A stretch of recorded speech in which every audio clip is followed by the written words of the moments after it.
ಎಲ್ಲರಿಗೂ ನನ್ನ ಶುಭ ದಿನ. ಸುಳ್ಳು ನಮ್ಮ ಜೀವನವನ್ನು ಹೇಗೆ ಹಾಳು ಮಾಡುತ್ತೆ, ನಂಬಿಕೆಯನ್ನು ಹೇಗೆ ಕಳ್ಕೊಳ್ತೀವಿ ಅನ್ನೋದಕ್ಕೆ ಒಂದು ನೀತಿಕತೆ. ಕೊಳ್ಳಿದೆವ್ವ. ಒಂದು ಹಳ್ಳಿಯಲ್ಲಿ ರಾಮು ಎನ್ನುವ ಹುಡುಗ ವಾಸ ಮಾಡ್ತಿರ್ತಾನೆ. ಅವನು ಹಸು ಕುರಿಗಳನ್ನ ಕಾಡಿನ ಬಳಿ ಇರುವ ತೋಟಕ್ಕೆ ಮೇಯಲು ಕರೆದೊಯ್ತಿರ್ತಾನೆ. ರಾಮು ಹುಡುಗಾಟದ ಸ್ವಭಾವದವನಾಗಿರ್ತಾನೆ. ಒಮ್ಮೆ ಅವನು ಹಳ್ಳಿಯ ಜನರನ್ನು ಮೋಜು ಮಾಡಲು ಕೊಳ್ಳಿದೆವ್ವ ಬಂತು, ಕೊಳ್ಳಿದೆವ್ವ ಬಂತು ಎಂದು ಕೂಗ್ತಾನೆ. ಹಳ್ಳಿಯ ಜನರು ಹೆದರಿಕೊಂಡು ಕತ್ತಿಗಳನ್ನು ಹಿಡಿದುಕೊಂಡು ಓಡಿ ಬರ್ತಾರೆ. ಆದರೆ ಅಲ್ಲಿ ಯಾವ ಕೊಳ್ಳಿದೆವ್ವ ಇರುವುದಿಲ್ಲ. ರಾಮು ಅವರನ್ನು ನೋಡಿ ನಕ್ಕು ನಕ್ಕು ತಮಾಷೆ ಮಾಡ್ತಾನೆ.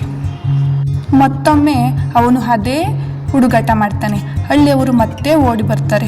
ಆವಾಗಲೂ ಕೂಡ ಯಾವ ಕೊಳ್ಳಿದೆವ್ವ ಇರುವುದಿಲ್ಲ. ಕೆಲವು ದಿನಗಳ ನಂತರ ನಿಜವಾಗಿಯೂ ಒಂದು ಕೊಳ್ಳಿದೆವ್ವ ಬರುತ್ತೆ. ಆ ಕೊಳ್ಳಿದೆವ್ವ ಬಂದು ಕುರಿಗಳ ಮೇಲೆ ದಾಳಿ ಮಾಡುತ್ತೆ. ರಾಮು ಭಯದಿಂದ ಕೊಳ್ಳಿದೆವ್ವ ಬಂತು, ದಯವಿಟ್ಟು ರಕ್ಷಿಸಿ ಎಂದು ಕೂಗಾಡ್ತಾನೆ. ಆದರೆ ಈ ಬಾರಿ ಜನರು ಅವನ ಮಾತನ್ನು ನಂಬೋದಿಲ್ಲ. ಈ ಬಾರಿ ಅವನು ತಮಾಷೆ ಮಾಡ್ತಿರ್ತಾನೆ, ಹುಡುಗಾಟ ಮಾಡ್ತಿರ್ತಾನೆ ಎಂದು ಭಾವಿಸಿ ಅವನ ಸಹಾಯಕ್ಕೆ ಯಾರೂ ಬರುವುದಿಲ್ಲ. ಕೊನೆಗೆ ಆ ಕೊಳ್ಳಿದೆವ್ವ ಕುರಿಗಳನ್ನು ತಿಂದು ಹಾಕುತ್ತೆ.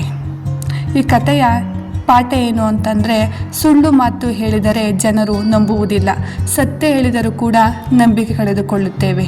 ಆದ್ದರಿಂದ ನಾವು ಆದಷ್ಟು ನಿಜವನ್ನೇ ಹೇಳಿ ಬದುಕಬೇಕು ಜೀವನದಲ್ಲಿ.